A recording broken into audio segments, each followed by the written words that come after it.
Okay, we are up and running on that one. Facebook, good morning, evening, good day, whatever you want to say to everybody.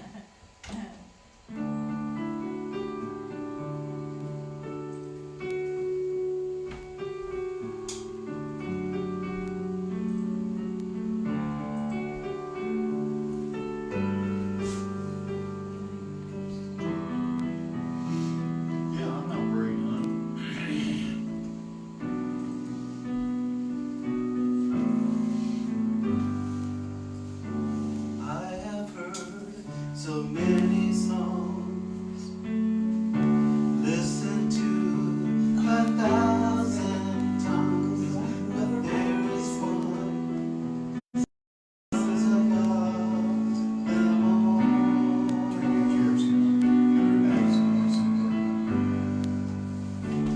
Your song, your love, you sing it over me.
You grab some cookies. Oh, okay. We've been ordered to eat the cookies. Yes, get rid of those things. They're European. that means. They're too good. Be low cookie. Well, it's good to be back this evening, and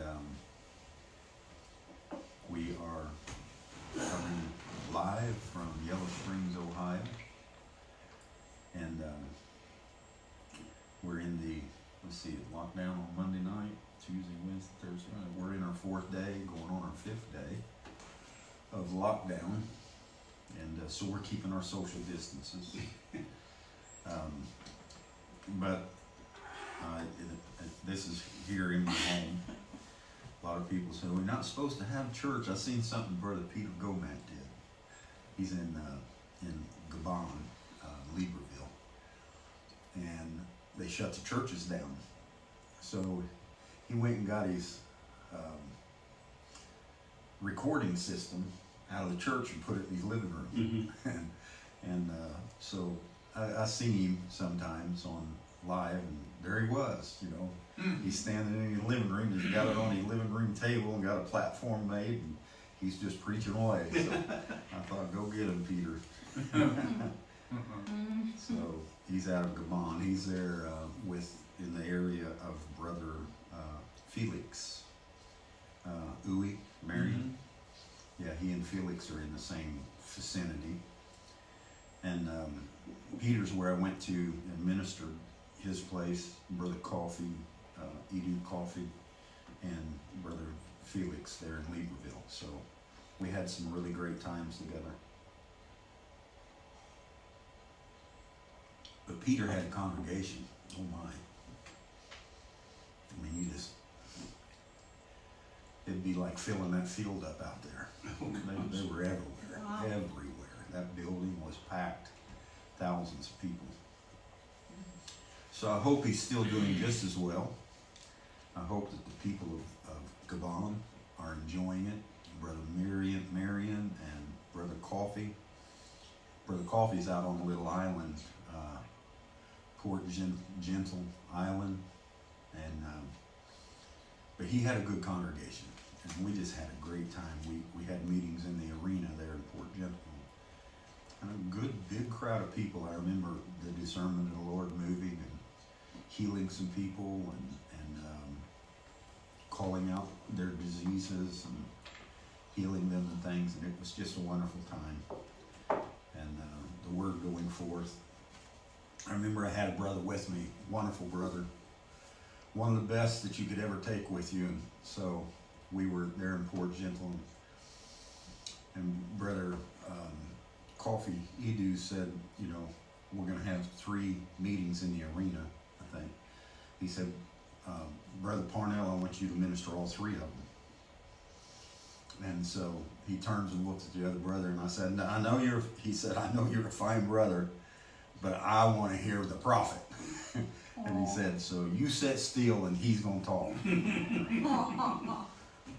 I've never tried to make myself a prophet, but if you want to know my revelation, I'm willing to bring it out.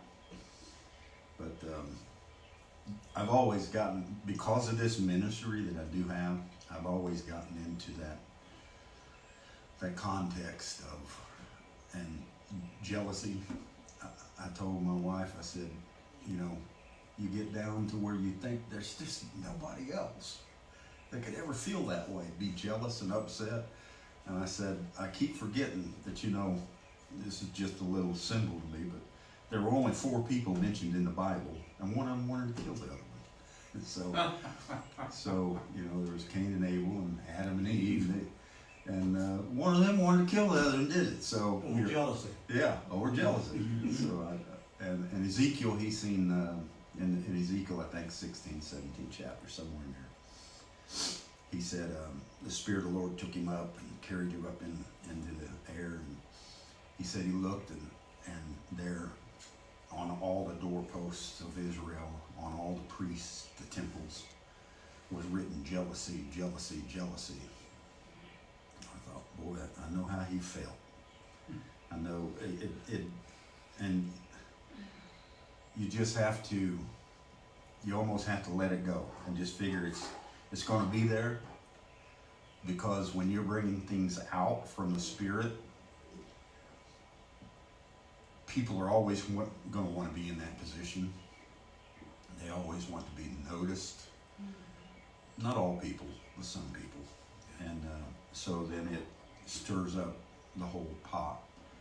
Like Elisha, you know, got to be a pot of that had some wild boars in it, and he had to throw some things into it to correct it and get it back to where they could eat it. So every once in a while I have to do that, and but it's good to be back. But you always give it to the people. You tell them it's theirs. And like I don't know if you're going to talk about it or not, but Everything here. oh, social distancing. Yeah, I don't want to get you in trouble. Like the message you had put out the other day on Facebook about healing. Yes. I thought that was excellent because, yes, you have the gift of healing, but so do everyone else. You just have to exercise your gift and just believe. That's right. So that's always been your ministry. Yeah, you'll come out with things that are new and things that people haven't thought of before, and you express your thought, but you give it to the people and say, now that I said it, it's yours. It's all yours. Yeah. Do with it as you see fit. So for anyone to have a jealous spirit on you, it's just against you. I don't get it. I don't understand it. I guess it's a matter of recognition. Well, that's jealousy, I guess. But you're not waving a flag. You never was going to wave a flag. I have actually, I've even told the people, and I'm telling you again, I don't solicit for anything. The ones that are sitting right here, I haven't asked them for a penny for anything. Now they help because they want to, but I've never said, guys, I need money from you. I need this from you. That I've never said it. I've never asked you. I've told you. And this is what I always said. The Spirit of the Lord knows what He's doing. That Spirit knows. And if things turn to where it's a burden to do this, and I can't do it anymore, then I will know that the Lord wants it to stop. I'm not going to sit back and say, the devil's fighting it. I'm just going to say, well, the Lord must want it to stop. It's time for us to back off. And I don't get worried a bit when things get tough. I know something needs to be changed. I know something needs to happen to get through that tough time. And so if I get the help to do these things, I will do it. And when I don't, then praise the Lord, it's finished. And I'll move on to something else, continue with my revelation, but find a different way of putting it out, however that might be. Same way with traveling. I don't have near the funds I used to have to travel. Some of the brethren made sure and took care of that. But I just look at it as the Lord. And if He wanted me to travel, I would have the means to travel. If He wants me to have my health, I will have the means to keep my health. I watch all those things and I say, if it happens, it's the Lord, and if it doesn't happen, it's the Lord. I don't say it's the Lord or it's the devil. There's no such thing. If it happens, it's the Lord. If it doesn't happen, it's the Lord, and I am satisfied with either way. So I'm that way with everything. If you want to help, I am very happy, and thank you. There are people all over the world that send help in. Thank you for that, those of you that do that, out of Canada and out of the different Asian nations and places like that. You help, and I use those funds to make sure that I get things like this going. So thank you for those, and for those of you that can't help, do not worry. Don Parnell, Tori doesn't think of you any differently. I love you with all my heart, and if you can't help, you can't help. You can come on, you can listen, you can enjoy, you can take what you hear and spread it among your community and your family. That's all the help I need. The Lord will take care of all those things. So we're back this evening to have just a general discussion, and we were talking a lot about the way the mind flows, the way things happen, and the mind takes care of things, passes through the four rivers of life. I was speaking with Brother Mitta this evening, and he was really intrigued by many of the things that we're doing and talking about, and he really enjoys this message. He and I have always stayed in contact with one another, and feeling led to go that way at some point. You don't know when, but I just want to see the people. I want to catch up with Brother David Arndt, and Brother Jerry Almazan, and of course Brother Mitta and Rose, and just many of them. Brother Neil. I think about Brother Neil.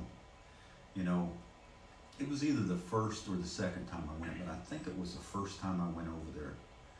Brother Neil was very sick, and we were at a little cabin that we went to, and all of us stayed in.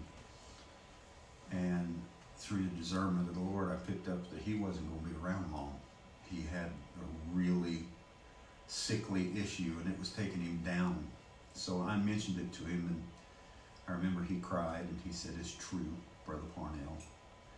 And I told him, I said, "We're here at this cabin for you." And I prayed for him, and he was worried that he wasn't going to have a family, and he wasn't going to have this, and he wasn't going to have that. And because of his issue, he was a little afraid to get involved with anybody. And so we prayed, and I told him, I said, "Brother Neil, go, be well, have your family, and enjoy yourself." I'm not sure how many he has now. It's either 7 or 8 children. He definitely took my word. I'll have you join me. Has a wonderful life, and Yeah. just has filled up Brother Mitta's church by himself. All those kids, they're all growing up, and Good. so he just it was a great time, and I'm sure that it was one of the highlights of his life, and it was mine too, to see how the Lord blessed a man that would just take you at your word and believe you. So we're going to talk a little bit on evolving past the mind's impossibilities. The mind builds up walls, it builds up traditions, it builds up all kinds of things where that you, all of a sudden you find yourself with a lot of impossibilities. It's not possible that I can do this. It's not possible that this could happen. And I wanted to, for us to just have a good discussion on getting past the mind's impossibilities, because really we came here to build impossibilities. And then through building those impossibilities, we break the entire line of thought about impossibilities. It was an impossible thing to do away with the iniquity of the human being. Moses said it plainly. Human beings cannot be a sacrifice for themselves. Sacrifice your animals, sacrifice your doves, sacrifice your meal, sacrifice all these things, sacrifice it. And you weren't supposed to sacrifice a human being. It wasn't supposed to happen. It's against the law. It's an impossibility.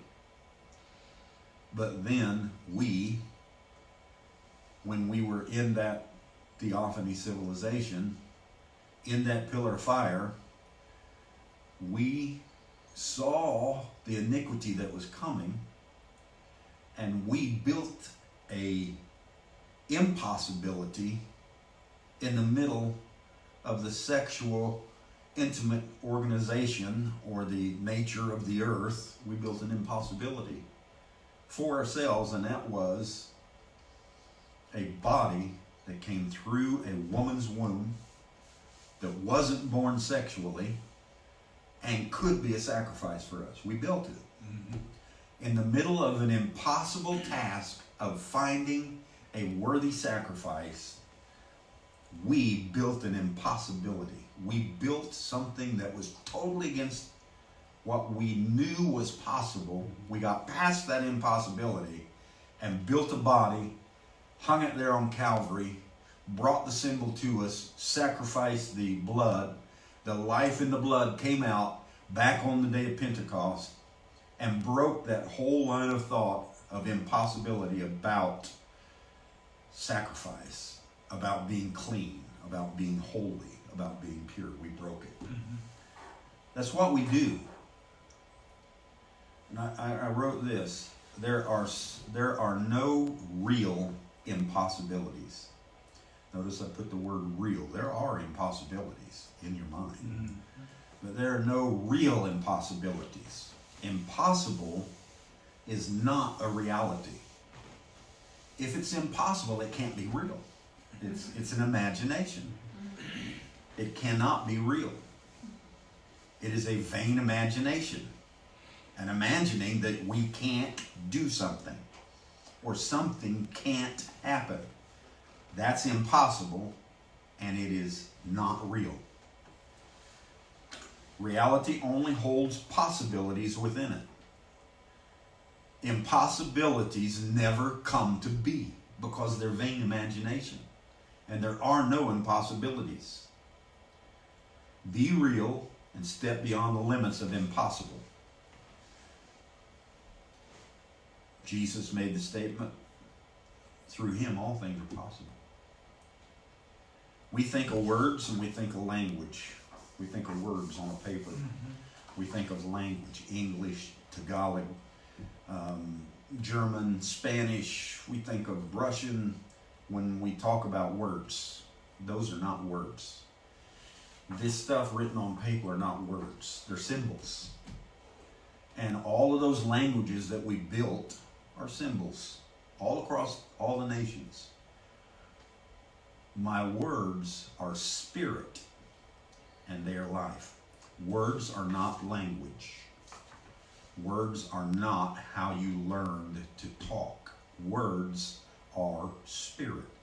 When we turn back to the Word, which I keep hearing everybody yelling and screaming, get back to the Word, that's what I did. I got away from these things. I got away from all the quotes and all the books and all the prophets and all the Bibles and all the sages and everything else. And I turned back to the Word, the Spirit that's alive today. Mm-hmm. The Spirit that's alive today living in us. These are possibilities. Impossibilities is trying to live up to something somebody wrote 2,000 years ago. It's an impossibility. Impossibilities are trying to live up to what Moses said. Impossibilities are trying to live by the Word, what Jesus said, by the written Word. That's impossibilities. You're imagining things in your vain mind. Move to the possible reality, and that is that you are the Word, and you're not living up to this Bible or these writings. You're living up to what's inside you and becoming one with it. So, I wrote that, and then we got into a conversation last night. Yes, you did.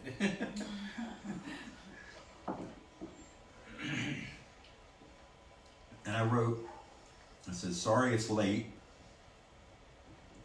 Was doing a little work. We'll have a fellowship on Friday night.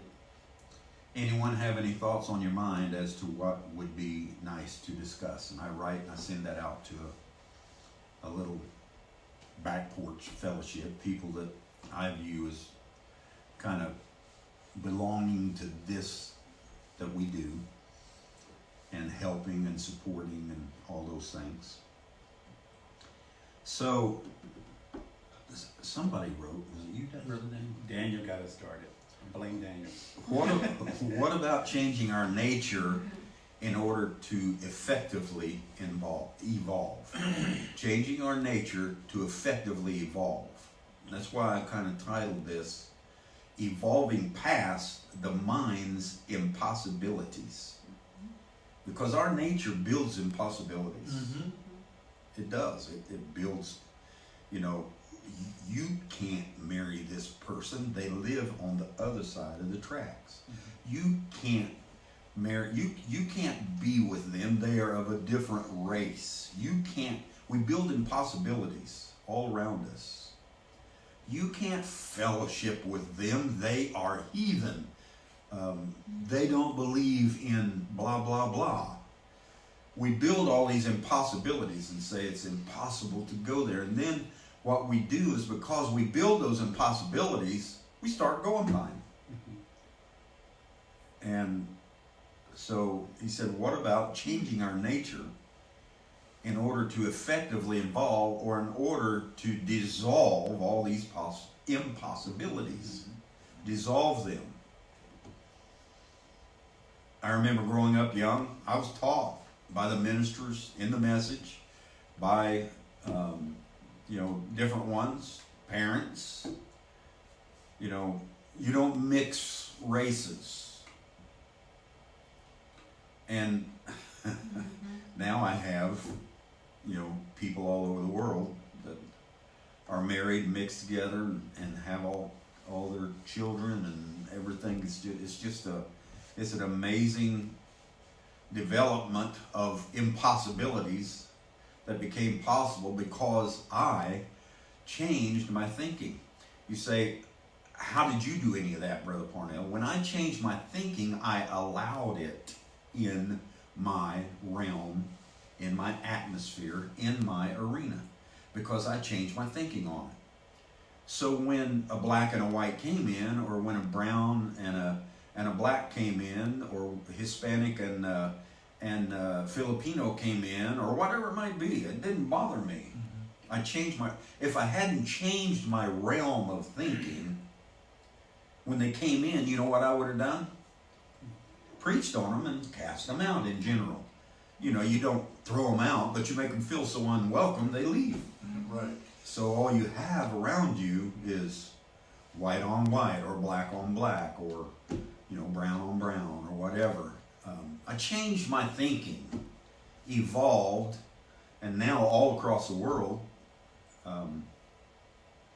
that's one of the things that the message have really hated me for, and that was, I said, there's nothing wrong with this. This is okay. So, changing our nature in order to effectively evolve.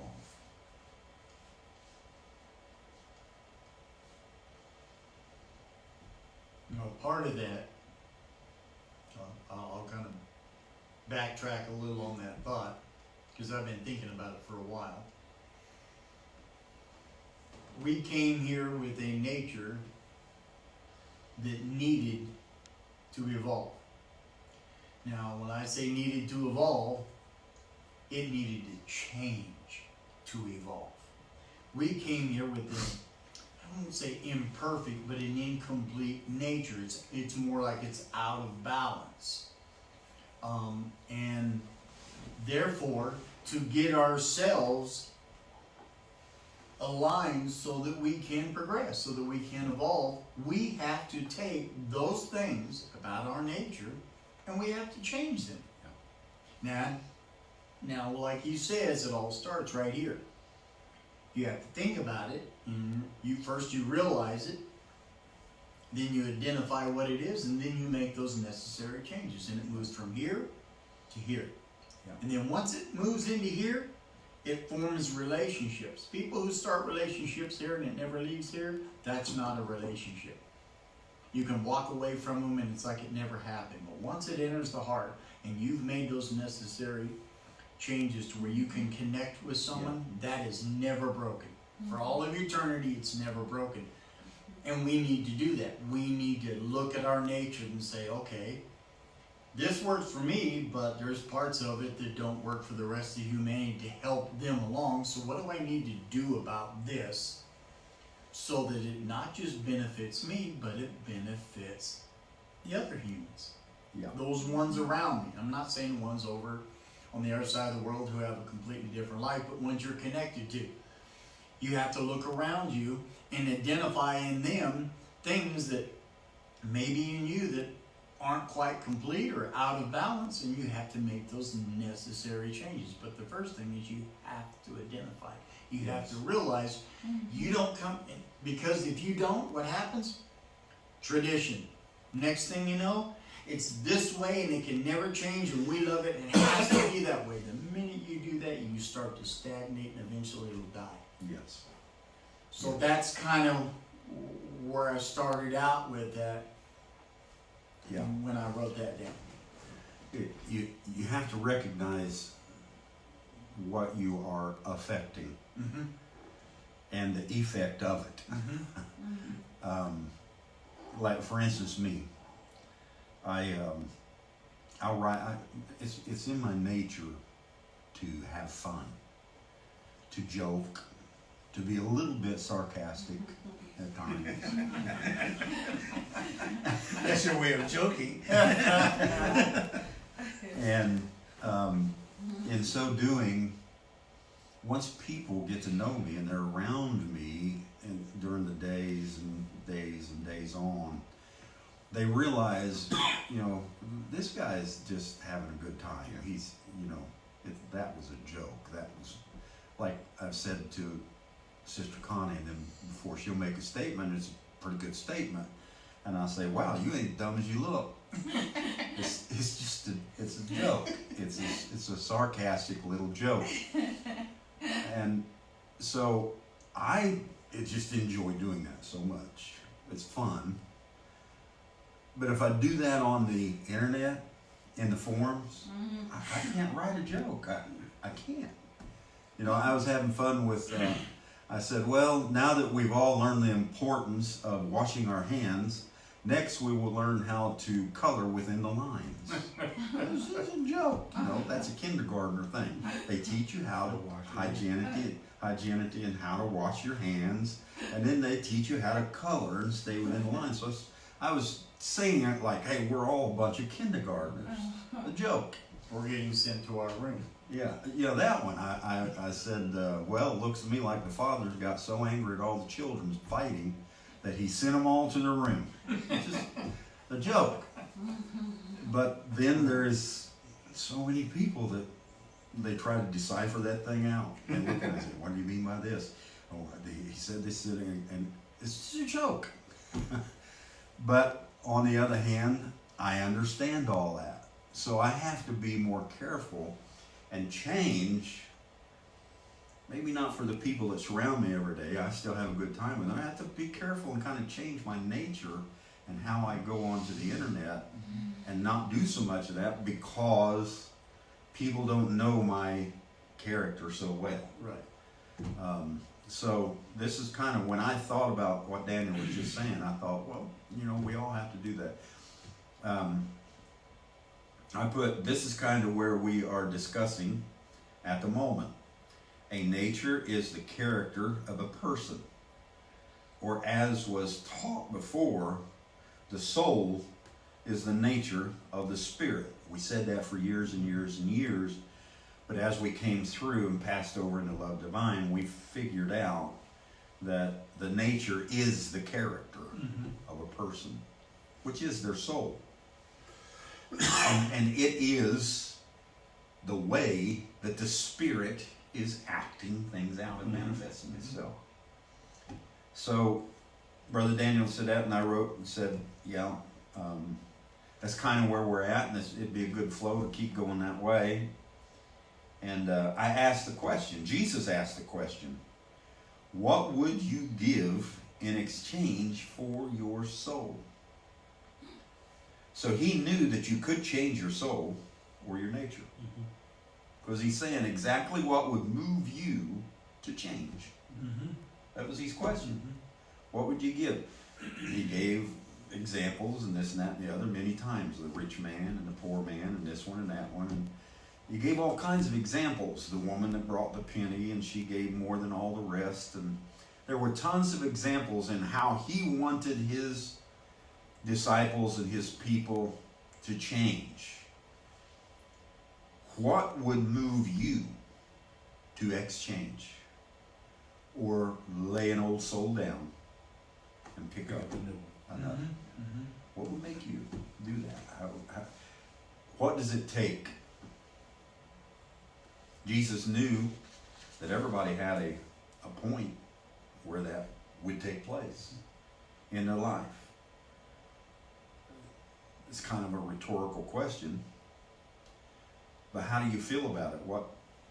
What is it that makes you change in life? For me, it's not me. It's not my own interaction. It's not me. It's connection with others.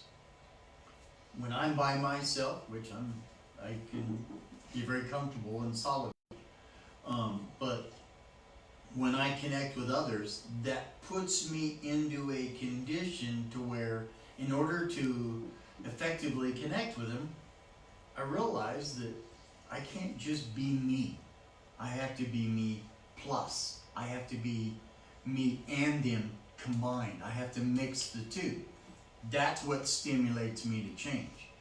Otherwise, if I just was by myself, I would find myself in a comfortable routine where I didn't modify things very much. I'd pretty much get into habits and I'd be content with it. Yeah. So what does it is connections with other people, for me. Yes. And Paul kind of said that, when he made statements like, if eating meat offends my brother, then while I'm around my brother, I won't eat the meat. You could just apply a million things to that. But what made Paul change? The connection with certain civilizations, their traditions, their actions, their things that they either held. You remember the Athens? They said, he's Mars and he's Venus and this one's that one. And they said, no, we're not these things. But that was their nature.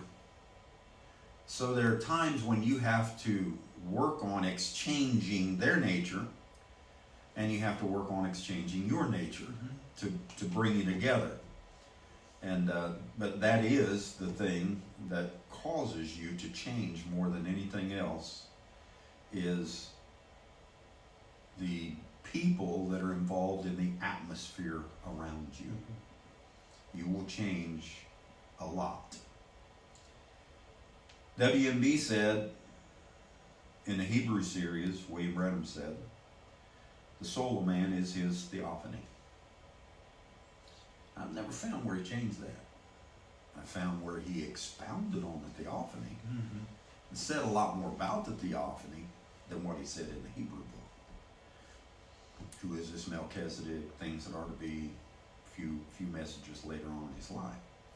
But I never found anywhere where he changed that statement. That the soul of man is his theophany. So the caricature and the nature of man is my theophany. My theophany enjoys being sarcastic. My theophany,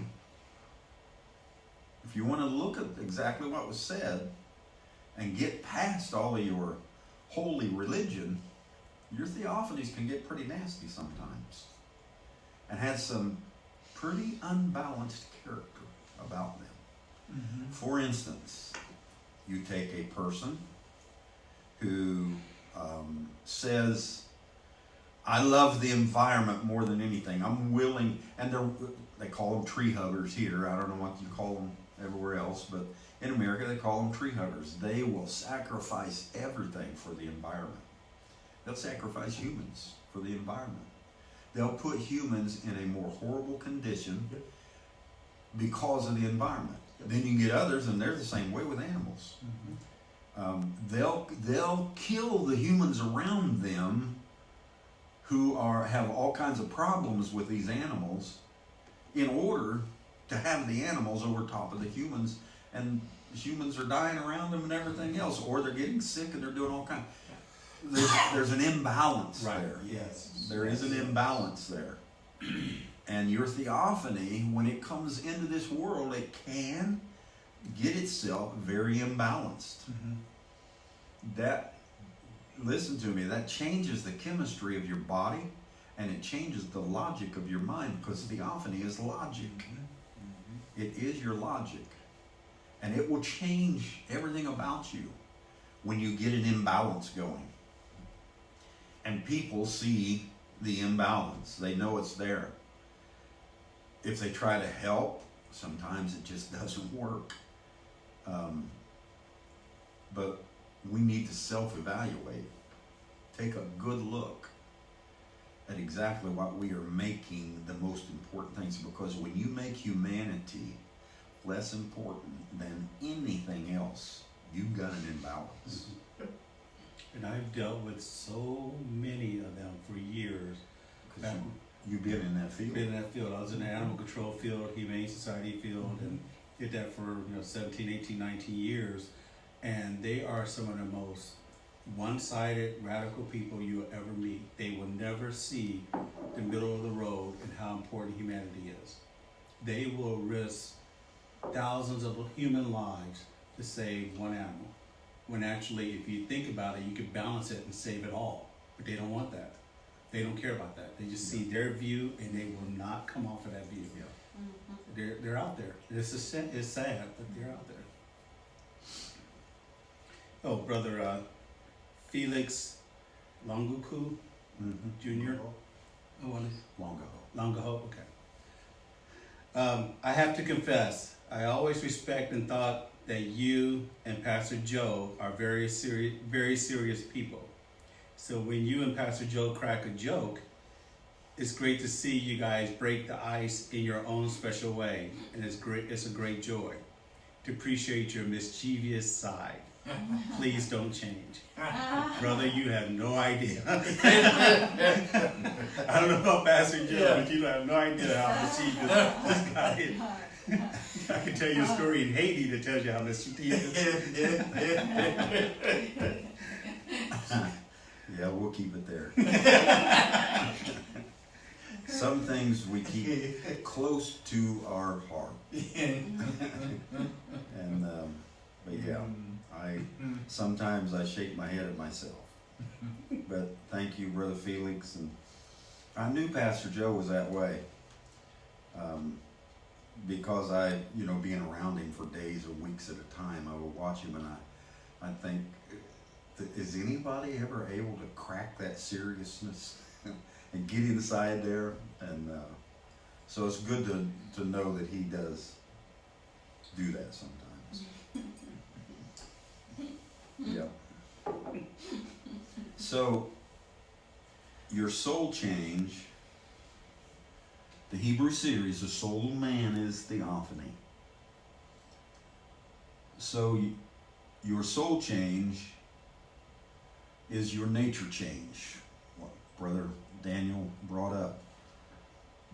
So what we're talking about, if you want to take the word nature out of it and you want to take the word soul out of it, what we're talking about is the evolvement of the theophany.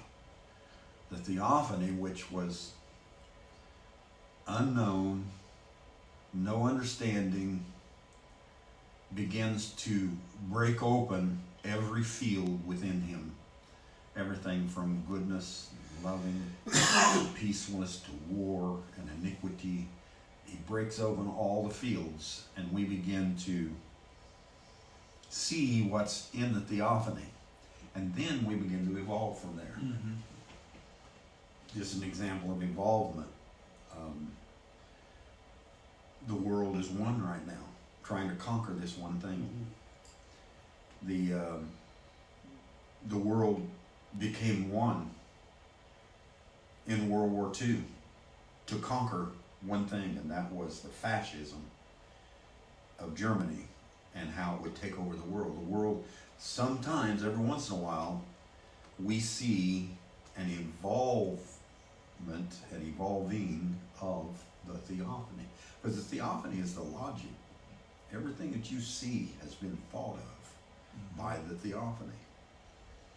So we evolve our way through, and we take the iniquity that was in that, quote, spirit, theophany, and that's the part we evolve. That's the part we move forward in and learn how to change it is that whole iniquity side to make the holistic person a good person. It's the evolving of the theophany. And then Brother Alan Stuckless wrote, and he said, amen. The theophany is Christ evolving. Mm-hmm. I agree with that. Mm-hmm. I agree with that. The theophany is Christ evolving. It is, there was an anointing on the world to remove all the unlevelness of the playing fields. And what came out of that anointing was the virus that has us all locked down in rooms across the world tonight. An anointing to break the yoke of that battling and fighting and elitism and national boundaries and on races and politics. It's breaking all those yokes.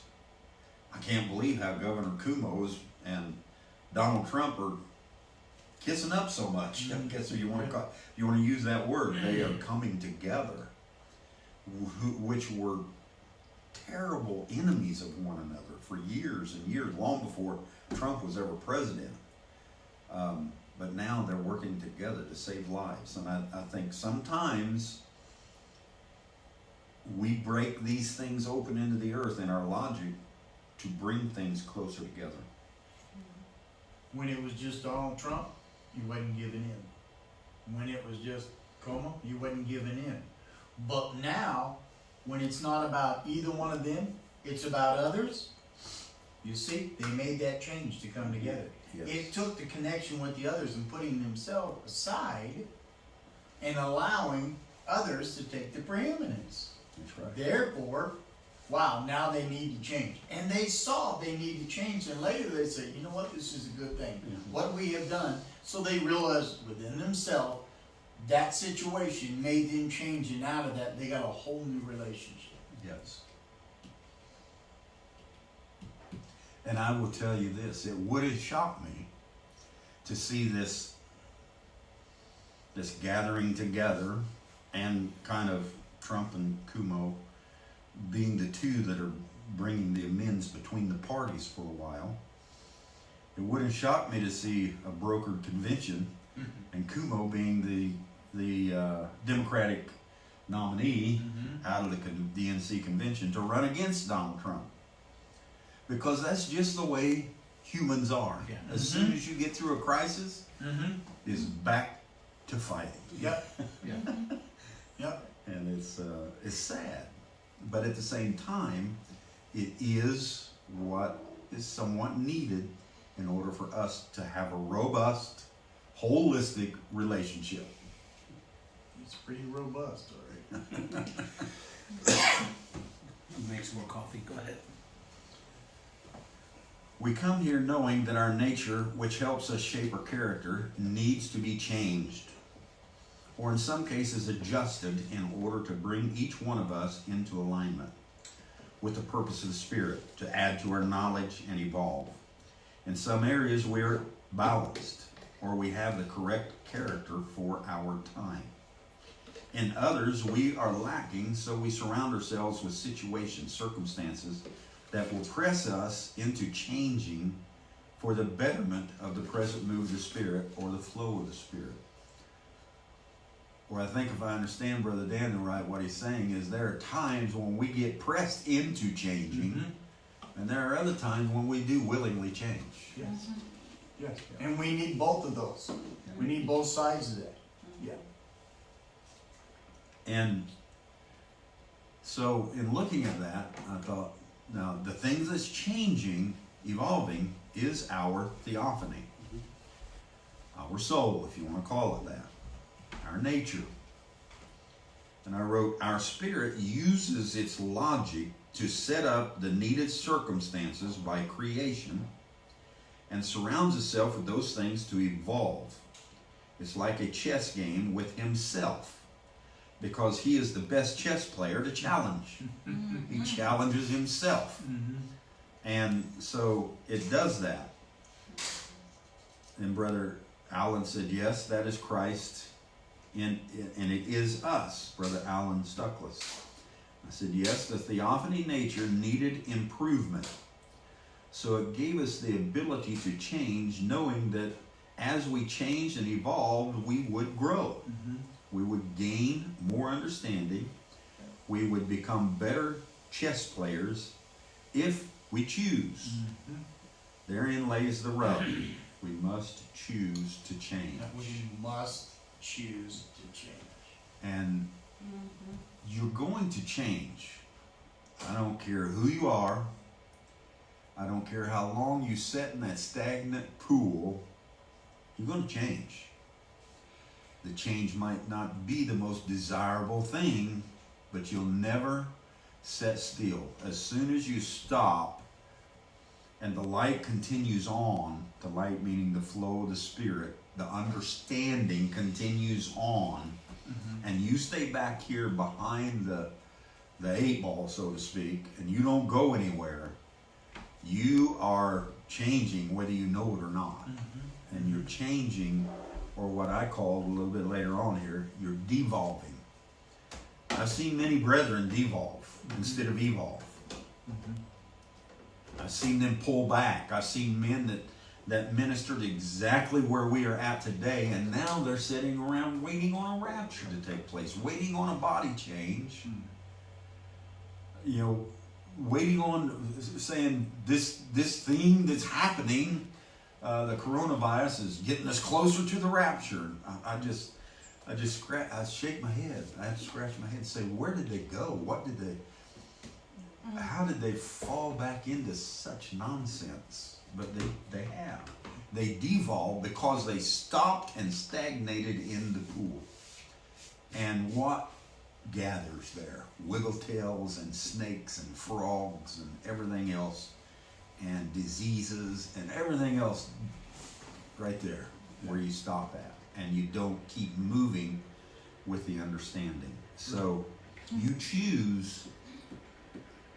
If you're, like I said, chess player, you choose to make the change. Every move you make on that board, you make a choice, and there's a counter move to it. And you make a choice, and there's a counter move to it. You have to keep moving. You have to keep doing. You have to keep paying attention. You have to keep getting wiser and wiser. You do all of those things. And you're not challenging the man next door. You're not challenging somebody else's religion. You're not challenging politics or any of these things. You're challenging yourself. I'm not trying to prove that I'm better than one of the TV evangelists out there. That's not what it's about. I'm challenging myself so that I can, tomorrow morning when I get up, I can say to myself, I'm further along than I was yesterday. This is a good day. And the day that I get up and I say, man, I didn't have such a good day yesterday. I don't feel real good about today. I missed my challenge. Every day, challenge yourself to be a better person the next morning when you get up. That's what this is. That's why I said you're the very best chess player to challenge. You are. Don Parnell at Torrey is the chess player that I want to challenge every single day. Get on the board with him and see how I can make him better.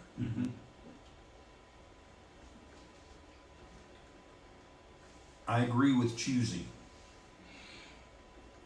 But everything is a choice, even doing nothing. If you just sit there and say, you remember what Jesus said about the guy? He was out praying, and the disciples came to Jesus, and they said, this man's out there praying in your name, and people are being healed. And Jesus said, leave him alone. He said, those that are not for us are against us. Well, that's kind of just the way it is. There's no neutral position. Jesus was saying, you can't be neutral. You're going to do something by choice, even if it's just staying neutral. The guy said, I'm not going to run with Jesus in that group because, man, they're going to get themselves killed. They are a radical group, and the priests and the synagogues and everybody's going after them. Now I'll go out here because I do have a revelation. I do see that Jesus, this is a special ministry, and I've seen him pray, and I've seen things happen and things change. So he used his name and got things done. So even though he said, I'm going to be neutral, he wasn't neutral. Many people want to do that. There's Joseph of Arimathea's who, they stay neutral, they stay hid. They always want to take the dead body somewhere and bury it.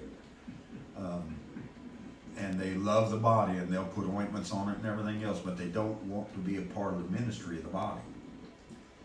But you make choices. Yes. Everybody makes choices.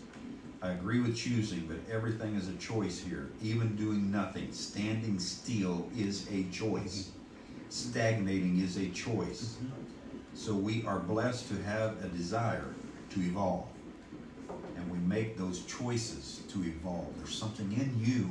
When you have that drive, that unction, that desire, you are blessed, because there are literal millions upon millions who don't know at all what that feels like. Right. They have no That's idea. true.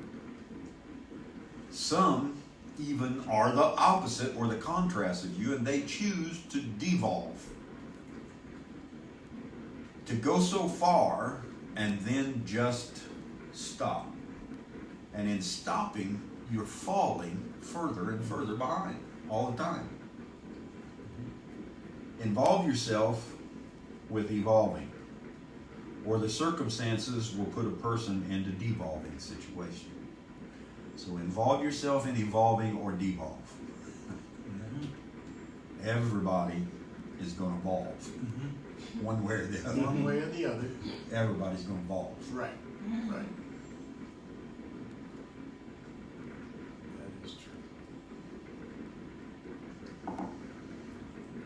Some choose to set themselves into a traditional condition where they will just stagnate.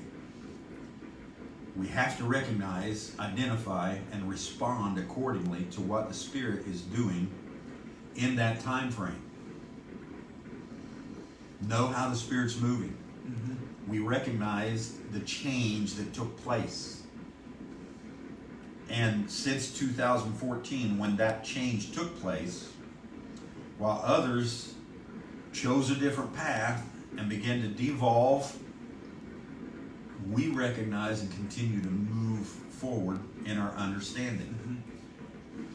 I choose to involve myself in this present move because I know that by growing more I know that by giving more than taking, I will evolve instead of devolve.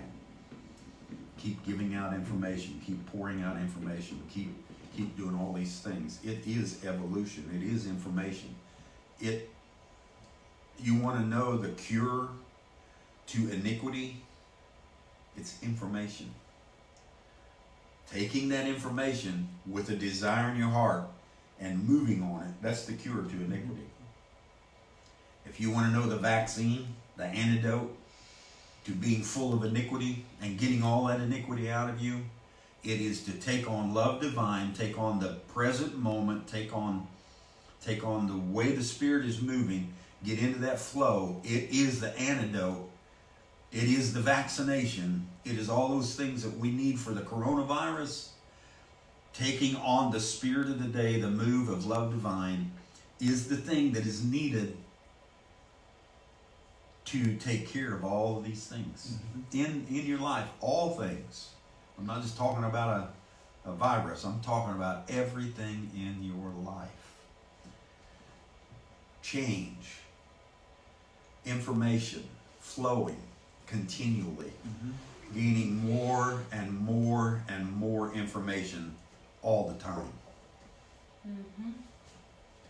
We have to break all the tradition to evolve into a higher energy of understanding, Brother Allen Stuckless. We have to break all tradition to evolve into a higher energy of understanding. I like that, higher energy. Understanding is actually an energy. It's an evolving energy. That's right. You see more, you know more, you encompass more, you're involved in more. It's a higher energy. It's very, very well put. I like that. Yeah.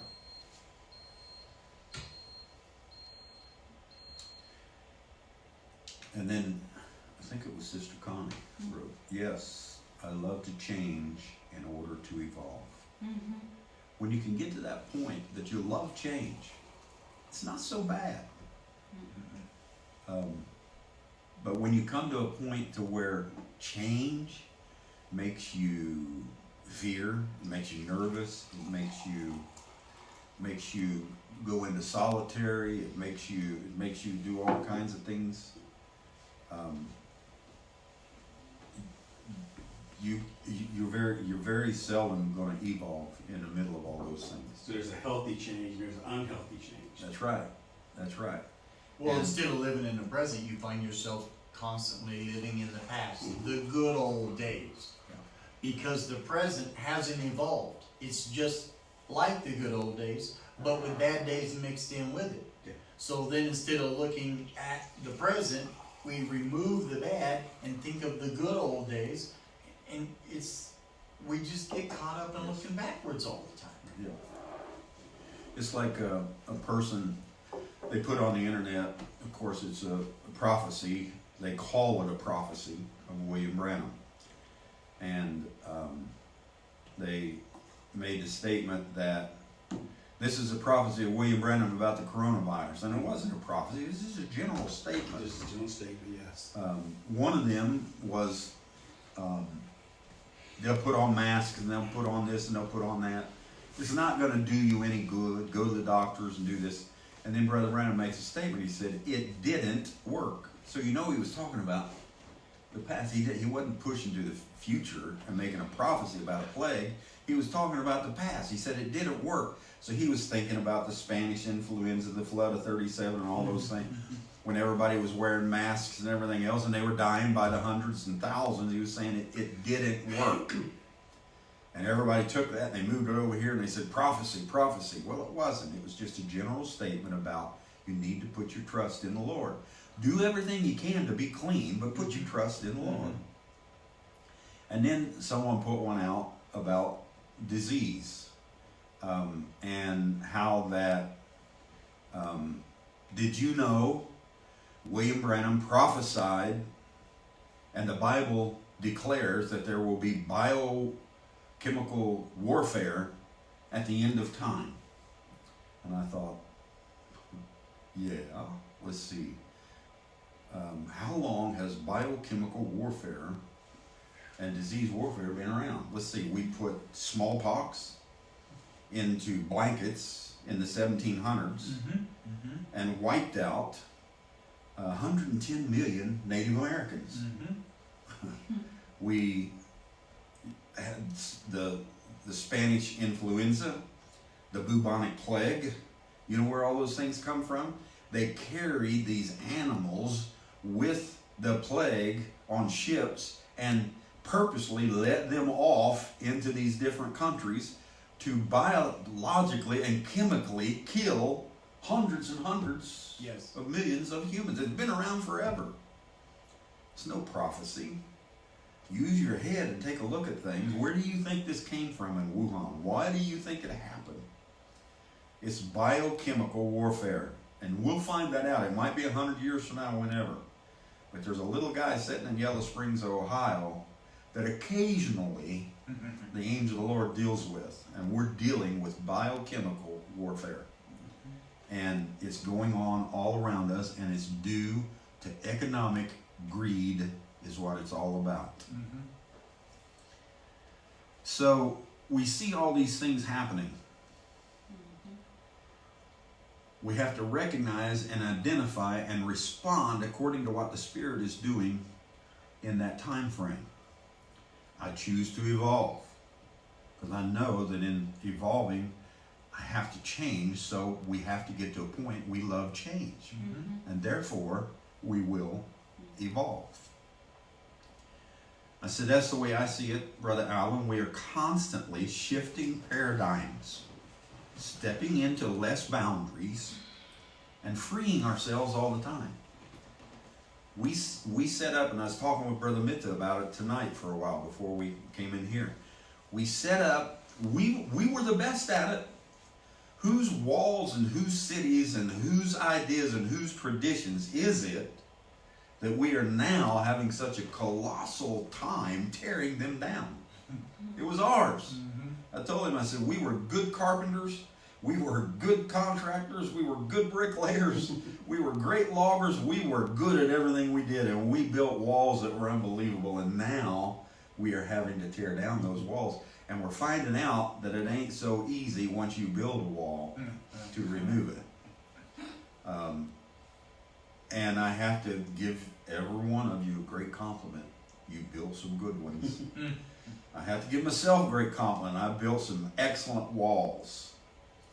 There are still Third Testament people out there that won't look at the flow of this Spirit in this third coming and move with it, because I helped them build walls that they now fortify themselves behind. And why? You say that can't happen, Brother Parnell. You remember Hezekiah? Moses built altars, set up tents, and told people to build altars under the trees and do this and that across all of Israel. And they would go there and they would sacrifice and they would do all these things.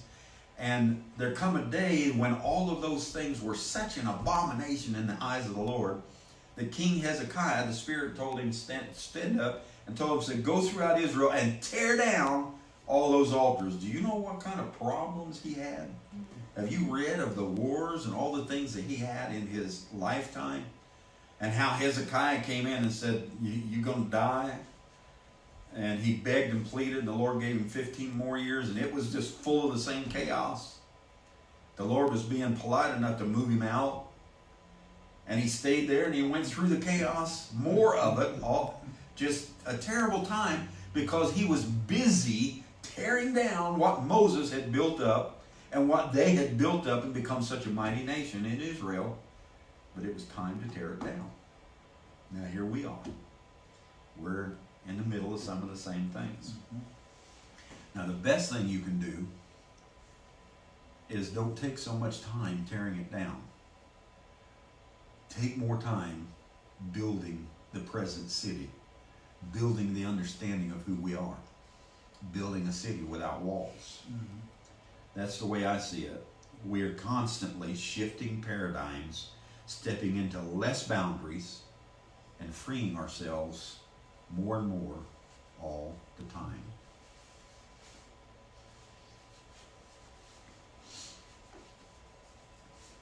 Can you feel yourself stepping into less boundaries? Or do you feel like there's more? How do you feel?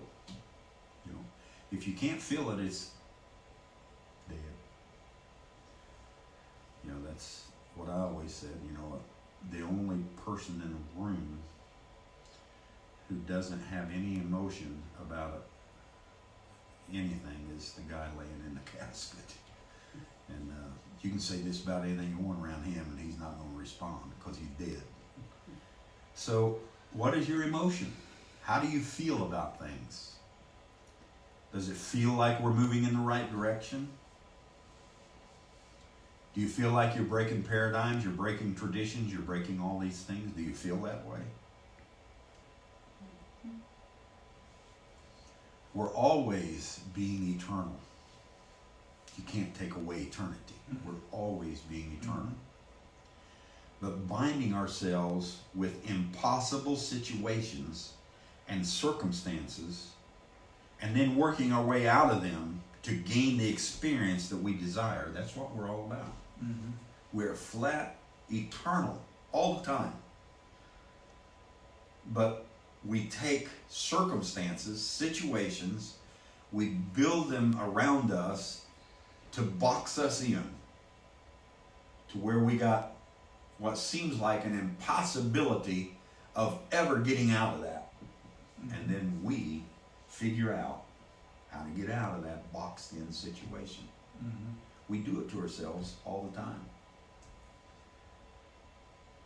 Man said we can't fly. We're flying all over the world now. We got out of that impossibility. There's all kinds of things that we talk about and say we can't do this.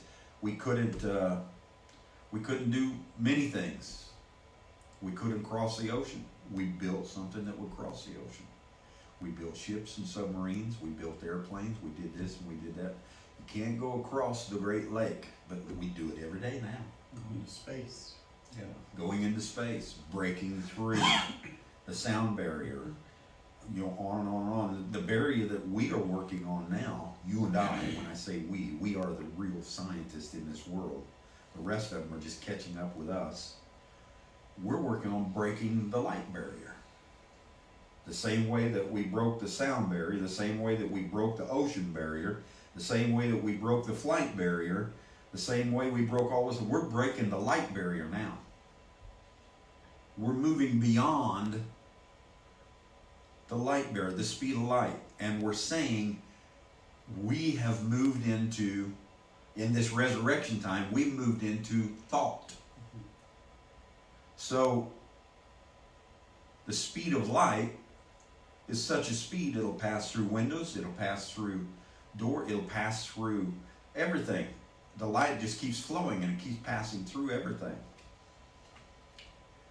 But there's still distance. The light that's coming from the sun right now, which is 96 million miles away, is traveling 186,000 miles per second, and it's going to take it about 4 days distance traveling to get here. The light that the sun is making. If the sun went out right now at this second, we wouldn't even know it for at least 4 to 5 days. We would have no idea that there was no more sunlight coming, because it takes that long to travel that distance. So speed is not the only issue, but distance is an issue. You look at the cloud, 1963, Sunset Mountain, there's the cloud. And we say it's a cloud, it's light, it's angels flying, I'll tell you what it is, it's people. That was people, millions upon millions upon millions of people.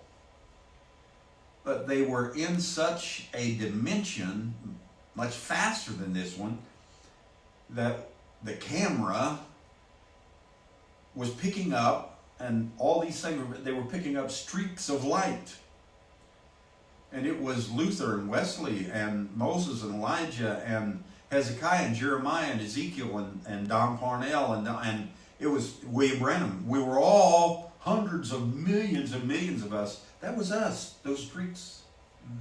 And we formed the head of Jesus Christ to fulfill Psalms 27, where it said he would lift his head up above the people. There he did it. We're the ones that formed it, because we are the Lord. We are the Christ. And that was us. Now, that was a dimensional change. When you have a dimensional change, there's speed and there's distance that you have to deal with. How do you deal with distance? How do you deal with it? You have to do it by thought. That's the only way. If I'm going to leave and go to Brownsville, Texas, from here, and I leave tonight, it's going to be about 26 hours later that I'll be sitting in Brownsville, Texas, because it's a distance of 1,500, however long it is, 1,500 miles. So I've got that distance to travel, and I can give a prophecy over here and say, I'm going to be in Brownsville, Texas by Sunday morning at 11 a.m. And then I'm there, and I can say, the prophecy over here that I gave now come to pass. Here I am. But what if we did it by thought? Thought takes up all the distance. And I say, I want to be in Brownsville, Texas, and then I'm there. Not 15 hours later or 26 hours later or 1,500 miles later, but then, now. So, where we took thought to overcome distance, we used speed. So our thought was, if I take speed, then we can overcome distance. So now, it's like, wait a minute, let's rearrange it. Let's take speed out of the equation and shorten the distance using thought just to cover distance. That's right. That is the equation. We've moved to where speed is not a factor now. The factor is thought to remove the distance. Fletcher, Jonathan Livingston Seagull, a seagull that broke into another dimension, and there was another seagull that had already done it, and his name was Fletcher. And Jonathan Livingston Seagull said, I've done it, I've broken the dimension, and now, I'm never going back. And Fletcher said, wait a minute, why do you think you came here? Why do you think you were able to break all these things? So you can go back and bring others that have the desire to be here with you. But Fletcher told him, he said, he looked across a lake and told him, he said, see yourself over there. Jonathan Livingston Seagull couldn't do it, See yourself over there. And so Fletcher, all of a sudden, standing right next to Jonathan Livingston Seagull, was across the lake calling for him to come. See yourself over here, because over there is over here. When you get rid of speed and distance, you're able to break everything. And that's what we are doing now. And how are we doing it? By thought. You will travel by thought. We have moved in the last, think about it, in the last 5 years, look how far we moved, and it's because we took away the light. And we said light and darkness are the same to us. We took away distance. We took away all these things and said, we're not traveling to go anywhere. This is our home. We are already here. We removed thought, or we removed distance, and we removed light. We removed the speed of it, and we placed ourselves in a world of thought. And now, my physical being is going to have to catch up with what my spiritual being has done. And that equation is why we brought time into being. Because when you measure speed and distance, what's one of the key factors of the equation? Time. That's right. So when you get rid of speed, you get rid of distance, time is irrelevant. That's right. So what is it speaking of? Eternity. It removes that factor out of it to where it shows us that it's eternal. Yes. It's just pure eternity, so you don't need to apply. I mean, if you want to measure it, don't measure it in time. Measure it in how it feels. That's right. Measure it in value. What does it feel? How does it make you feel? How does it make us? Use that as a measurement instead of time, right. because that is a more excellent way to measure Yes. eternity is by feeling instead of by time. See, we've always had that concept that eternity was a time frame measurement. It's not. It's about feeling. It's not about time. It's about how do you measure eternity? By how do you feel. By the value of things. Yes, by the value and the worth of things. Yes. What it tastes like, what it looks like, how it feels, the emotional. We're talking about eternal things now. We're not talking about temporary things. We move beyond those temporary things that set up a feeling of time and distance and speed and all these things. And we moved into the reality the real reality that breaks all impossibilities. Mm-hmm.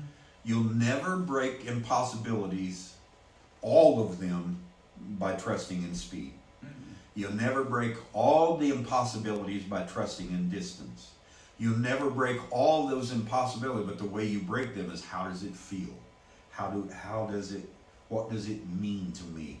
Yes. How am I going to carry this with me throughout eternity? Mm-hmm. That's where we break all these barriers.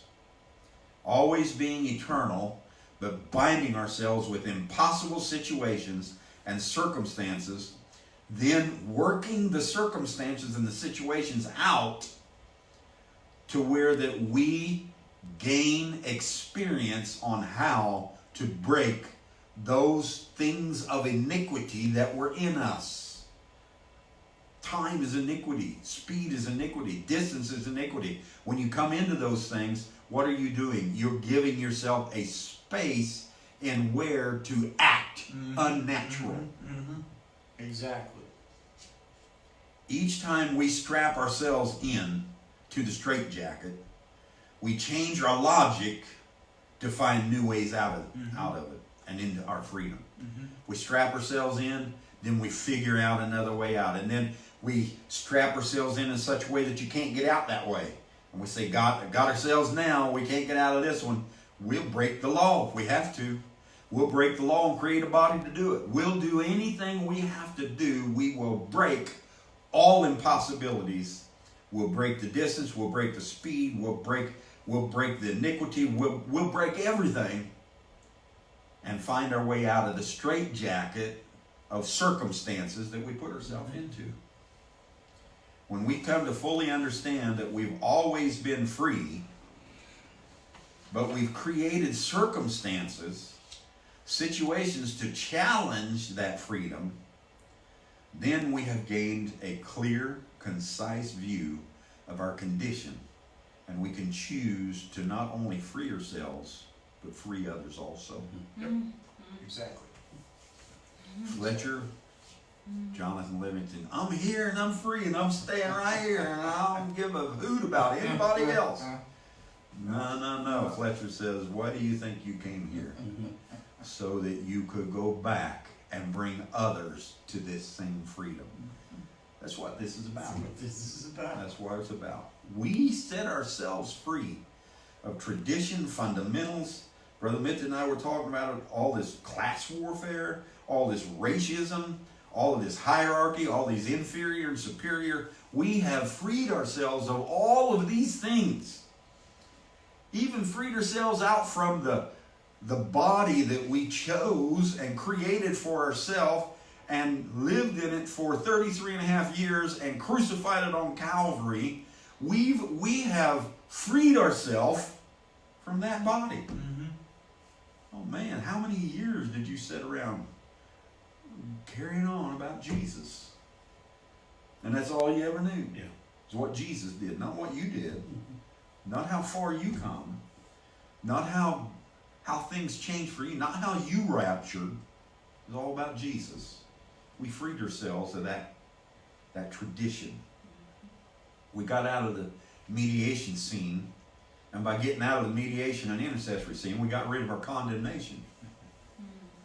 And we were able to say, I am worthy. I do have a lot of value. That's what this is about.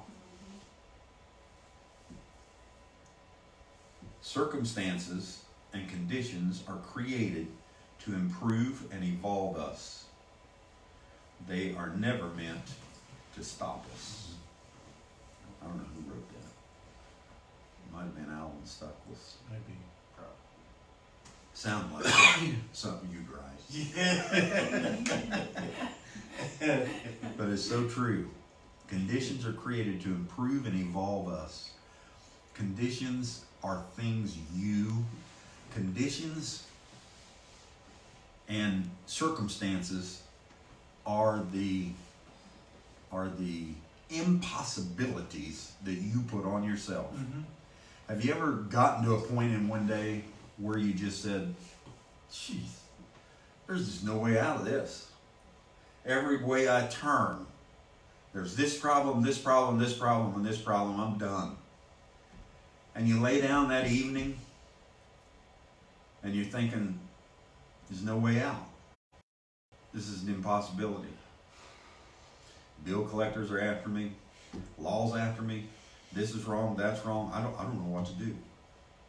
And the next morning you wake up and boom, boom, boom, boom, boom, everything falls into place. There's the answers. You move through the situation and it's back to normal. And you say, ooh, how'd I get out of that? Well, you worked hard during the night while you were sleeping. Thinking about it. That little mind of yours never sleeps. That subconscious keeps working. It talks to people. It talks to whoever you need to talk to in life, whether it's an angel, whether it's a prophet, whether it's somebody from the other side, or whether it's somebody here. When your body is resting, you're doing a lot of things. Yes. And you get your answers. So, and what I'm talking about is now coming to a point we can break that whole concept of having to wait till the body sleeps. And combine this subconscious and conscious together and start moving through the realities here and now. Here and now.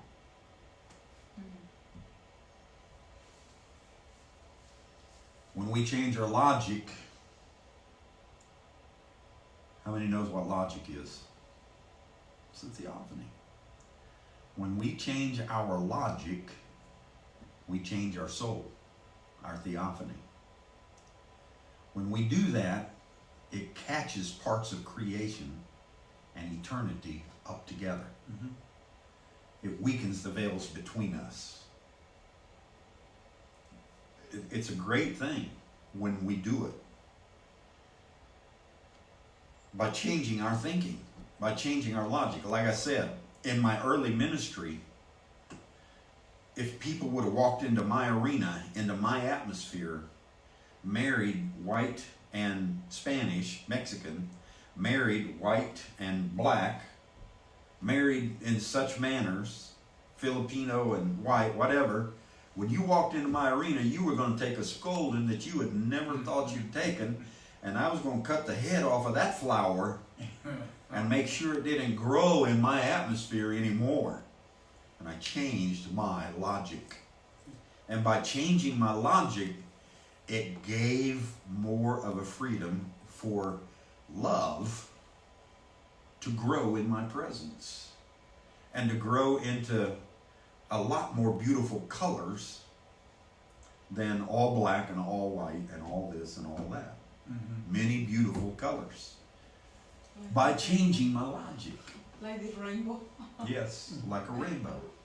Changing our logic, we change our soul and our theophany.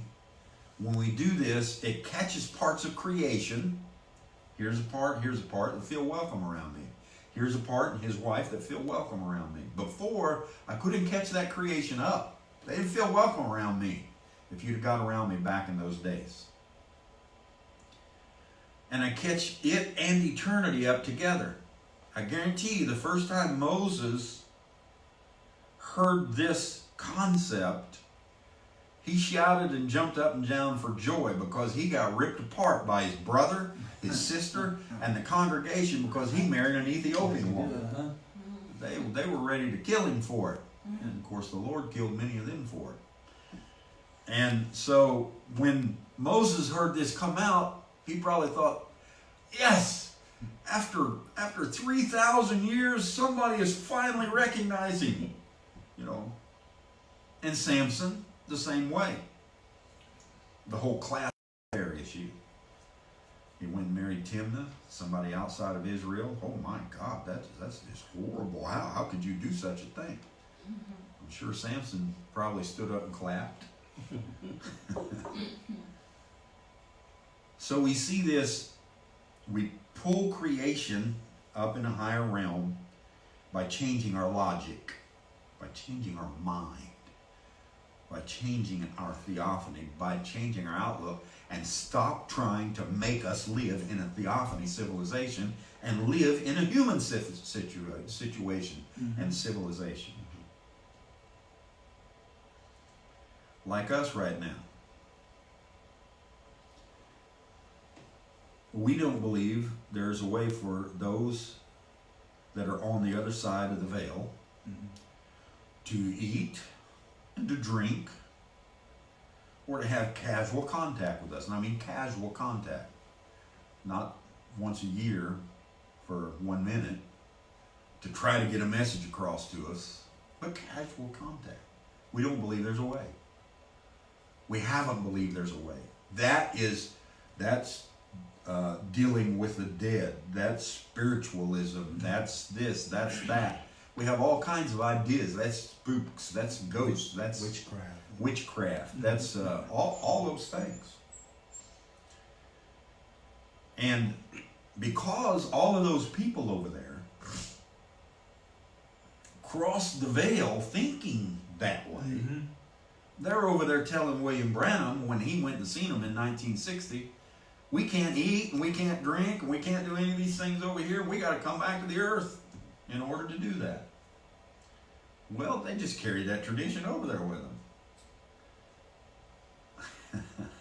What if we changed our logic? Like, we believe there's a way for them to meet with us. We don't believe there's a way for them to come from the other side and break the veil and eat and drink with us or have casual contact with us. But Melchizedek did it with Abraham. He sat down and ate goats, drank goat's milk and ate meat and talked with Abraham and communed with him in the tent. And he came back after the battle of Sodom and had communion with him, and all of his hosts of heaven came with him. And they all had communion. But we think there's no way that can happen. We think that, well, you know, it might be a special little something happen every 500 years. Maybe a prophet gets to experience it, but nobody else does. Well, what if we changed our logic? Changing logic changes creation and raises us up to a higher bracket together. What if we changed our logic about it, evolved a little bit, and decided that they can fellowship with us, eat with us, sit with us, talk with us, eat hoe cake and goat's meat, drink goat's milk? What if they can? Just change our logic. Would it move them closer? Weaken the veil a little bit, maybe, between us? What if we told them? They told William Branham, we can't do this. And they just picked that tradition up from religion and church. What if we just said, yeah, you can? Yeah. We're the spearhead of this thing. We're the ones moving through this. And we got to break distance, and we got to break, and we got to move into thought. And yes, you can break the veil. And yes, we can sit down and eat at the table together. And yes, we can do these things and break that veil and move ourselves closer and closer together. They told William Branham they couldn't. But what if we tell them they can? And we keep telling them, yes, you can. Yes, you can. There's nothing wrong. It's not spiritualism, and there's nothing wrong. There's nothing hard or inviolable or impossible about us breaking the veil. We broke so many veils, it's unbelievable. Why would there be an impossibility that we couldn't break that veil?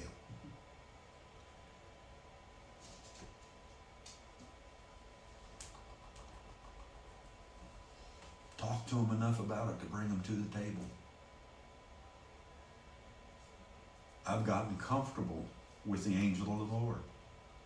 I used to crawl into corners, ball myself up, scared to death to look, everything else.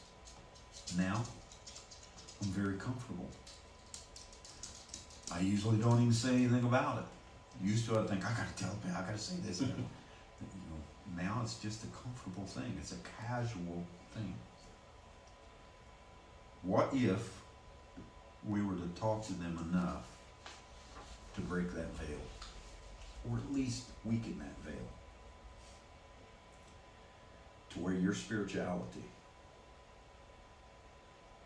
moved you together with them to see, feel, touch, and talk. In other words, changing the veil from a veil to a portal. That's right. Because now it's not a veil, it's not a barrier, now it's a portal. Yes. It's a way to, we have finally lined things up to where we can connect with them. So we have changed that barrier into a portal. Yes. We've taken a wall that we put between us and we've broken it down. Mm-hmm. And we made it a step through. Yeah. Can we do that? Or is it an impossible thing? I think it's very possible. I think it's very possible. I think we're doing it right now as we sit here and speak of this. I think by us speaking this very thing, we are doing it. It is now changed. And I think ones on the other side are going, that's right. We can eat, we can drink. There it is, right there. Yes. We can do it. I mean, they've got this understanding and they have more limitations than we do. So, us over here with less limitations, if they say we can do it, we can do it. Breaking all those veils. Evolving logically to close the distances between us. That veil, whether you want to believe it's a long distance right now, we think there's no way through it. But we're breaking it down slowly. And once we get a concept of what we can do by thought, the distance and the speed will be gone. Mm-hmm. Evolving logically to close the distances between us, moving beyond the light world, breaking the light barrier, just as we did the sound barrier. Whether it's light or dark, whether it's understanding or unknown, no matter what it is, we are going to be the same in it. We're going to articulate, we're going to work our ways out of the situations, we're going to break every barrier. Working through all of these things to come together to fulfill Ephesians 1:10, the fullness of dispensations, Mm-hmm. Mm-hmm. when heaven and earth become one. Mm-hmm. Breaking barrier, or going beyond the Bible. No, you can't do that. What a barrier. What a barrier. The Bible is my absolute. Yeah, I can tell. We got to come to where there's no barriers. Not even words of light. We can have words of darkness that mean just as much as words of light. Words of light are no barrier. When we get them, we don't build walls with them. Words of light, the only veils are the ones we create, as well as barriers. Once we understand this, then we just need to put ourselves in a condition to break them. What veil do we need to break? What's in your mind? What's in your mind Mm-hmm. that's an impossibility right now? That's a good question. Whatever your logic is built.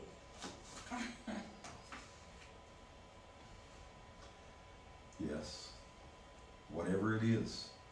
Whatever is in your mind and is restricting you from being all that you can be, it's a veil, it's a barrier. Money. I can hear it. I've heard it all over the world. If I just had some money. What a barrier. You know, 100 years ago, there wasn't any such thing as a Federal Reserve. We bartered with one another. Mm-hmm. We traded chickens for vegetables. Mm-hmm. We done all these things. Federal Reserve, paper money. You know, when I was in Russia for negotiations back in the corporation, I went into a room where I saw a person's house, a building, and it was wallpapered in Confederate money. Confederate money, where Russia was trying their best to work with the Confederation and work with the South and build and split the nation in two. They had all that money, and it went kabunk. And so they was wallpapering their walls with Confederate money. Had Jefferson Davis on it and different ones. And what is it? I remember one time I was in the Grand Canyon, and I was standing and I was looking out over the South Canyon. It is just amazing, beautiful. Every color that you could ever think of, just moving in and out. Every valley, every canyon, every place. Every move you made, it changed. And here come this Baptist busload of kids, and of course all of their parents that are with them and stuff. And they jump out, and they're all running to the canyon's edge where the railing is, and they're all looking over it, and they're all having a good time and shouting and carrying on. Look at this, look at that, look at this. And so one of the leaders spoke up and said, "Be quiet just for a moment. Just for a moment." He said, "Look at all of this beauty while you're standing here thinking about this. Think about God." You know, and he's the Baptist. Think about what God did. And it's so quiet. And I just spoke up and said, "Yeah, just think about what he could have done if he'd had some money." It got like, boom. The guy just looked at me and he said, "I guess so." But that's the thinking. Yeah. Like, money does things. Well, like I said, whether I have money or whether I don't, it's not a barrier to me. I will move and believe it's the Lord, whatever direction I move. And if I don't ever go a certain way, it's because the Spirit didn't want me to go that way. Yeah. If I don't ever have a certain account, it's because the Spirit don't want me to have that account. Money is not a factor to me. It's not even real. And anytime we take a symbol in place of a reality, we've just created a barrier. That's right. Politics. I mean, what is the leader of your nation doing to you that is so detrimental right now? Any one of you. They don't.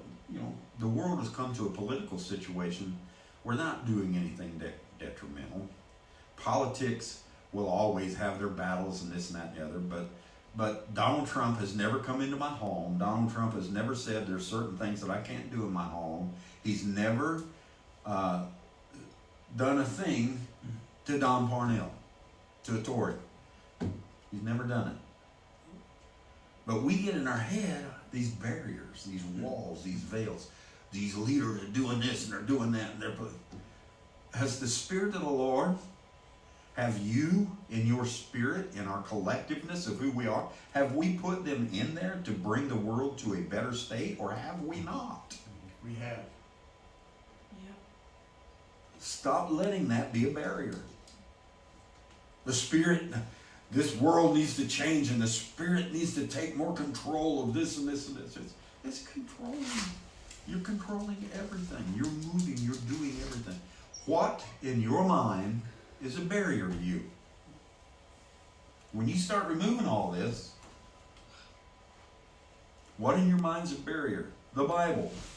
You can't go outside the Bible. Well, it's too late. I already did it. And I found the same things that Solomon found. I found that people living in iniquity are just as blessed as people that aren't. I found that people that are poor have just as much happiness as people that are rich. I found it all out here. I've traveled the world over, negotiations and ministry and everything else, and I have found that there's no barriers to anything unless you build them in your mind. Mm-hmm.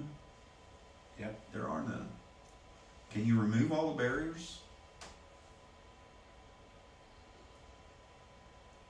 It's one of the greatest things that you will have ever done for yourself, if you can.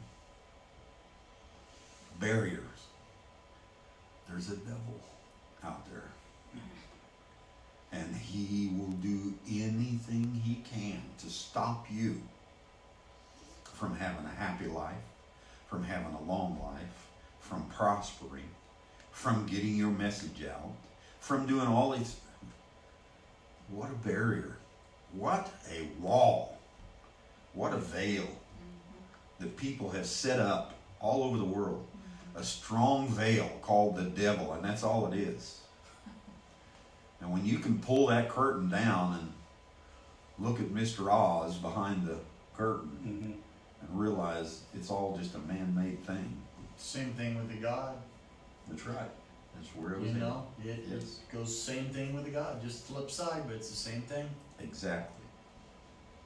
I have to live good or I'll go to hell. Yeah. But I can never live good enough to keep from going to hell. Oh my goodness. I know. Barriers. Good living. What a barrier.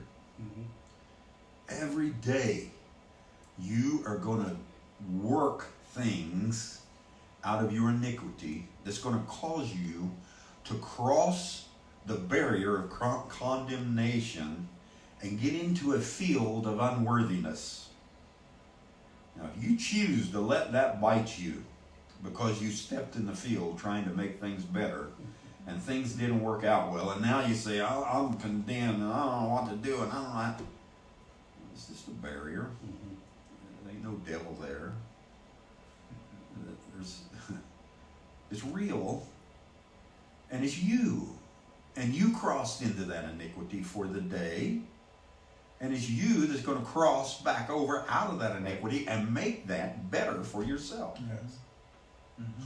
I had a conversation with a young lady one time. We were talking about that very thing, and she was wanting Christ to get her out of it. I said, Christ is going to get you out of it. You're going to get yourself out of this. That is Christ getting you out. You doing this. But she couldn't see that. She's waiting on Christ to come and move for her. Like, move for yourself. That is Christ moving. That's right. I had a guy, similar guy, some conversation. He needed a ride home. And so I said, jump in the truck. So he jumps in the truck and I'm hauling him home. And we're talking back and forth. He said, I wish I had what you have. You got such a peace.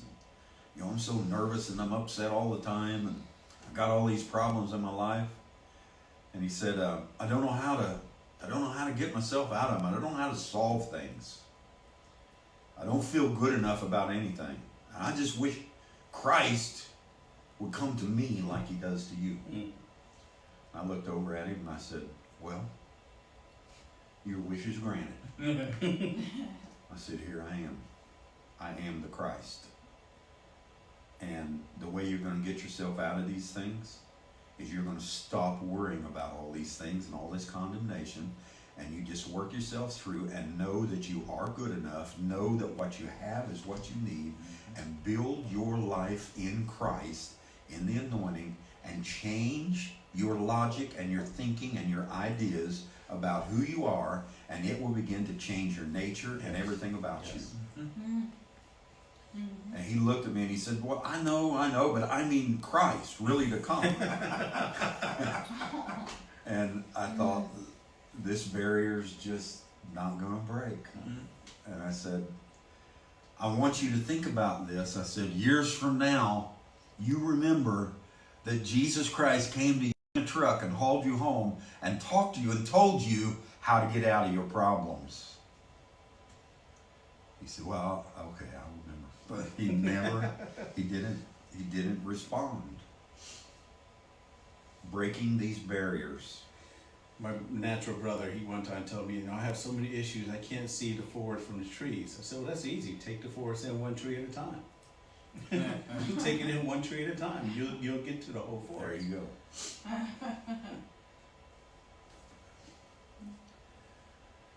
Really, understanding is the way to come to our subject. And understanding that there's no such word as impossible. There is no such word. You built the circumstances around you to prove that there's no such thing as an impossibility.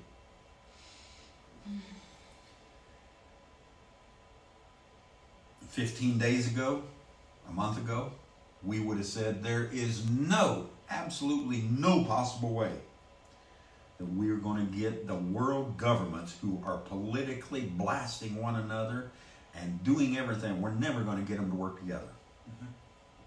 And here's the impossibility made possible right in front of our eyes. Understanding that there's no such word as impossible. There is no reality of impossibilities. Impossibilities never become a reality. They're only a vain imagination. The way that possibilities come about is by becoming and manifesting a reality. Impossibilities that said we can't fly, and we did. Impossibilities that said we can't break the sound barrier, and we did. Impossibilities that say that we can't move out of the church ages, and we did. Impossibilities that said you can't go beyond William Branham and his message, and we did. Impossibilities all the time that we are constantly breaking. Impossibilities that said we can't lift this condemnation off of us, and we did.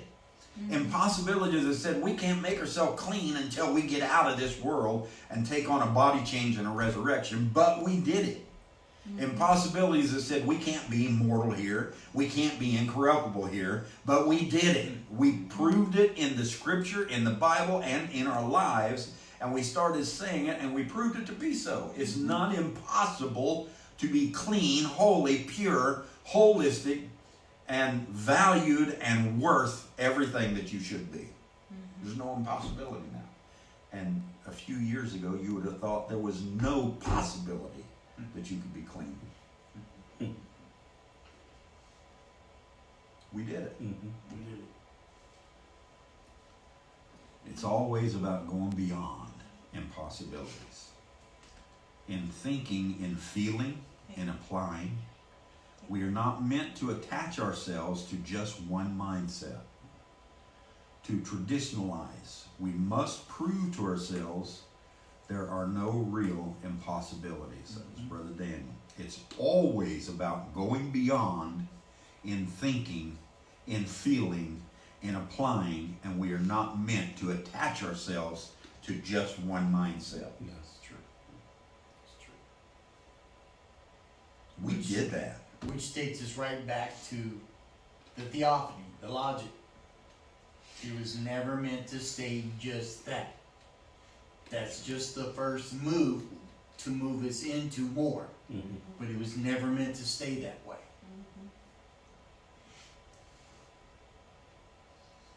That's true. Never meant to stay that way. Never meant to have one mindset. Never meant to continue in absolutes. Today, with my present revelation and in the moment of the hour, I can say, I am absolutely free. I am absolutely this and that. Today, I can say I am perfect in my present condition because this is what I'm supposed to be. And this is what we're supposed to see and understand. But 10 years from now, I will be saying, I'm not like that anymore. I'm still perfect. I'm still understanding, but I'm moving in the flow and I'm becoming more and more all the time. I never leave the perfection because I stay in the present moment all the time, constantly in the present moment. Yes. So absolute only pertains to the present moment. That's right. Because if you try to compare it to the past, it's not an absolute anymore, it's changed. That's true. So the only absolute there is the present moment. That's the only absolute there is. The now, as Eckhart Tolle would say. The now. Yes. The now. The now. The here and now. Martin Luther, get out of the Catholic Church. The whole world was wrapped up in the Roman religious empire with emperors and everything else everywhere. Get out of the Catholic Church, an impossibility. And he took a whole nation and moved them out of it. And get into Protestantism, and he did it. And then the Holy Spirit, the leadership of the Spirit, speaks to William Branham and says, get out of those denominations, get out of those Protestant churches, get out of them. And he moves out of them. And the Spirit tells him, go to the Pentecostals, which were the present moment people who had moved the furthest that anybody could move. And then just a few years later, the Holy Spirit tells him, or the Spirit tells him, get out of the Pentecostal church. Don't go into those denominations. What was going on? It was an absolute to get into Protestantism. Absolute to get out of. Absolute to get into the Pentecostal church, and an absolute to get out of them. And as you look back across all those things, they were absolutes for their time, but they are not for our time. They're not there. Some say, get into the Third Testament. I caught that revelation and that understanding, and I got into it, and 12, 15 years later, that same Spirit in me said, get out of this thing. It's denominating. You need to move further. You need to go beyond. I've been talking to you for 2 or 3 years inside. Listen, you're headed for death. You're moving down a wrong road. And I got out of it. It's been a great blessing to me. But the Third Testament was my absolute for years. But not anymore. And there's some very good people, excellent people, still caught up right in it. Love them to death. But they are. What time is it gonna be? 5 till 10. Oh, wow. A lot more here. Pages. But I didn't realize it was getting that late. It's always going beyond in our thinking, in feeling, in applying. We are not meant to attach ourselves to just one mindset, to traditionalize. We must prove to ourselves there are no real impossibilities. I love the wavelength of progression. Yes. Brother Allen said, excellent discussion. I believe we will one day remove our veil and see both sides as one existence instead of two separate sides of the coin. There's only one reality, and it is eternity. Although we created this physical realm to evolve, eventually we will realize we can evolve in the merging of simply what is real. That's right. Reality is the only possibility. There are no impossibilities in reality. We are in truth. There is no veil. Never was. We created veils in our own minds. Change our mind, and the veil dissolves. Absolutely, Brother Allen. So that's where we're at. And I'll stop right there. There's some other things here that we can pick back up on Sunday with this moving beyond the impossibilities of the mind. The theophany is the mind, it is the logic, and the theophany came here, listen to me, with impossibilities in it. It didn't see how it could possibly live in the humanity. Even though it had the humanity attribute in it, it didn't see how it could make it through some of the things in humanity. Old age, dying, sorrow, death, sin, iniquity. How am I can't move through those. Those are barriers to me. So we created every single one of those situations to prove to ourselves that those were not an impossibility. We'll pick those up on Sunday. Great possibilities ahead of us. Things that we now look at and say, well, I wouldn't go there or not. Paul said, I was caught up into the third heaven and I heard things that was unlawful and I couldn't even come back here and talk about them. Well, here's the third heaven. Here's what's going on now. And Paul heard these things that breaks every rule and breaks all the laws of gravity and situation and spiritual boundaries and everything. It breaks it all. He said, unlawful things. Yes, I'm an outlaw. Josie Wells. I'm an outlaw. So if you're going to run along with me, expect to get shot at. Expect there to be posters up everywhere about you and rewards for taking you down. Get on that internet and take you down, man. Bring you down a notch and then go around everywhere and just brag about it. I was a faster draw than he was. I was this and I was that. That's okay. I'm eternal. Shoot at me all you want. Do all you want. I'm moving on. And we're going beyond all the laws and beyond everything. Leaving distance, leaving speed, leaving all these things and moving into thought the way we're supposed to. Love you.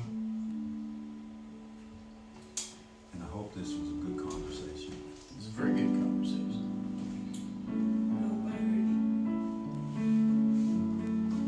Heaven's perfect melodies, the Creator's symphony. You are singing over me, your love song. Heaven's perfect mystery, the King of love has sent for me. Now you're singing over me, your love song. Your love song. Yes. Joining hands together for just a moment. Bringing this connection together. We have found out that change has everything to do with how we connect with one another. So connecting together, bringing together the healing that we need, all the things that we need in this life. Bringing it together, trusting it, and declaring it to be so in the name of Christ, who we stand in and believe with all of our hearts. Love bless. In That's all. our name. Right? Love, bless. Sure. Our name. In our name.